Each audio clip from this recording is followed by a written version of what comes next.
Good evening, folks. So, yes, we have Hamas Harris out there again. I find it a bit weird. Like we knew it was coming. The announcement of the election, we knew that was coming. They were just holding on and holding on and holding on, but they got on with it fairly quick. I think it's tied into Trump being elected. Like, that's a personal opinion. I think it's somehow correlated. I just haven't figured it out yet. Because they were quick to come out after he got elected, you know? And people might say, well, that's America, that has nothing to do with us. Listen, we all know and have seen down through the years what happens in the US, ripple effects, right? Especially if something big changes, it has a ripple effect. But remember I was saying to you how people like Hamas Harris would rather have the Irish public focusing on international affairs rather than like our own affairs. Yeah. Now people might say, well, Ireland does have international affairs that it deals with, yeah, like trading and stuff like that. Okay, fair enough. But these want us tied in with everything. You know, the way he was using the soldiers that got attacked. That's another way of roping us in. Remember I was saying that? Yes, that's another way of roping a country into something is by talking about our soldiers being attacked. Which is, once an Irish soldier gets attacked anywhere in the world, it's an attack on the whole country of Ireland. That's the way these will see it, you know? When the Irish soldiers shouldn't have been there in the first place. Personal opinion, okay? I'm sure there's a lot of people out there who think that way as well. Because war's just not good, so yeah. Have a defence force, but not an offensive one. Yeah, even though they label anytime Irish soldiers are out, it's always as part of peacekeeping meetings. You're just trying to fucking rile us in even more. That's all they're trying to do with that. But have a listen to him. Have a listen to what he says, and I'll pause it. I'll do my usual, right? I'll try not to do it too much, but here we go. I believe that this government has made real progress for our country, and I want to today thank my colleagues in the Fine Gael Party and our coalition partners in Fianna Fáil and the Green Party. We did not agree on every issue, but we did always work hard and together for the good of the Irish people.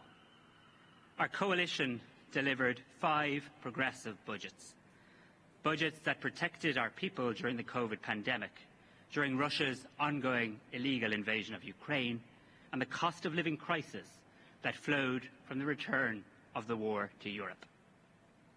Our coalition is delivering new homes. Sorry, so I'll just say there, so what he just said there is very important. He said the war in Europe is what caused the crisis. The crisis within different countries within Europe. That's what he just said there. Now, isn't that fascinating? That's his excuse. He doesn't have to explain any more of why the country is the way it is. He's just done it there. Or he thinks that he's done it there. These speeches are very, I'd say they're like proofreading. I'd say they're proofread about 5 to 10 times before these clowns get up here and are actually allowed to say the words on that paper. Because if you think any of them are writing these, you're living in La La Land. None of these people write these speeches. It's all given to them. It's all handed to them. But it's a fascinating there the way he excused that away. Let me go back. I think it was here. Illegal invasion of Ukraine and the cost of living crisis that flowed from the return of the war to Europe. The cost of living crisis returned to Europe because of that war. That's what he just said.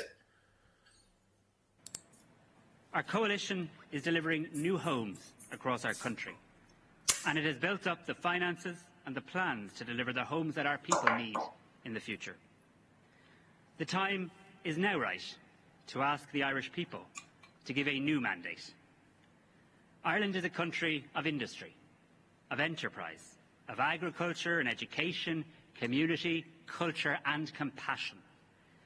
On the international stage, we are a country of conscience, a country that believes in international law. That word he just used there. We're a country of conscience. Conscious. I can't, like, when I hear them say it, and I know it's been written for them and everything, but to me, that's just open mockery, folks. What he just said there, just open mockery, because he knows what he just said there is like pulling on the strings of every living person within Ireland. Saying that we're a conscious country. Yeah, we are, but if you're too conscious within this country, you get labelled far right and fascists and all this. If you're too awake, I'd be too awake. But that's what he's doing. They know what they're doing with these words. They're like casting spells or something with them, which is obviously still working. It's working on people because they're still there. The voices of our more than 5 million citizens are listened to because of our track record and moral compass, seen most clearly in the recognition of the State of Palestine in May. We are a small... Now, once again, mentioning something that he knows strikes a chord within any human out there, and then immediately shoots the toilet in with something international. International. Like I've said to you before, I couldn't give a fuck about Israel. I couldn't give a fuck about Palestine. I only care about Ireland. But they're so hell-bent on keeping everyone's focus abroad and tying all of our issues and bringing them up like this and then tying it in immediately. It's like that. It's like the news when they do and now for something completely different, they tie it in with something that has fuck all to do with us. It has fuck all to do with us, and it's bringing Ireland deeper and deeper into all this fucking chaos that's happening in the world. See, they have to keep the focus international, because if they were to focus on Ireland, they'd be fucked. They'd be bollocks. Country with a big influence all over the world, and we have many assets, but no asset more valuable than our people. Irish people are decent, they're hard-working, they're fair, and it is the honour of my lifetime to serve as your Taoiseach. In just 7 short months, I've travelled to every part of this beautiful country.